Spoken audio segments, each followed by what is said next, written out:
માલપુર તાલુકાના પરસોડા ગામે વિકસિત ભારત સંકલ્પ યાત્રા માલપુર તાલુકા પંચાયતના લોકપ્રિય ઉત્સાહી મહિલા પ્રમુખ શ્રીમતી ભાગ્યશ્રીબેન પંડ્યાના અધ્યક્ષસ્થાને યોજાયો। અરવલ્લી જિલ્લાના માલપુર તાલુકાના પરસોડા ગામે પ્રાથમિક શાળાના પટરાંગણમાં માલપુર તાલુકા પંચાયતના લોકપ્રિય ઉત્સાહી મહિલા પ્રમુખ શ્રીમતી ભાગ્યશ્રીબેન નીરવભાઈ પંડ્યાના અધ્યક્ષસ્થાને વિકસિત ભારત સંકલ્પ યાત્રાનું આયોજન કરવામાં આવ્યું। આ પ્રસંગે ઉપસ્થિત પ્રમુખશ્રીએ રાજ્ય સરકારની વિવિધ યોજનાઓથી ગ્રામ લોકો માહિતગાર કરવામાં આવ્યા અને તમામ નાગરિકોને ઘરે બેઠા લાભ પહોંચાડવા માટે આપણી સરકાર કટિબદ્ધ છે તેઓએ જણાવ્યું હતું।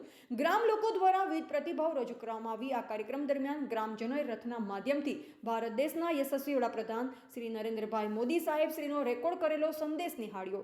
ગ્રામજનો દ્વારા કાર્યક્રમમાં પધારેલ મહેમાનનું ભવ્ય સ્વાગત કરવામાં આવ્યું। ગ્રામજનોને યોજનાકીય લાભોનું વિતરણ કરવામાં આવ્યું। આ પ્રસંગે માલપુર તાલુકા પંચાયતનો પ્રમુખ શ્રી રાજેન્દ્રભાઈ પટેલ, ગામના અગ્રણી શ્રી કનુભાઈ પાંડોર, શાળાના આચાર્ય શ્રીમતી સંગીતાબેન ગોર તથા માલપુર તાલુકા ભાજપા સંગઠનના હોદ્દેદારો, વિવિધ વિભાગના અધિકારીશ્રીઓ, કર્મચારીશ્રીઓ તેમજ ગ્રામજનો મોટી સંખ્યામાં ઉપસ્થિત રહ્યા હતા।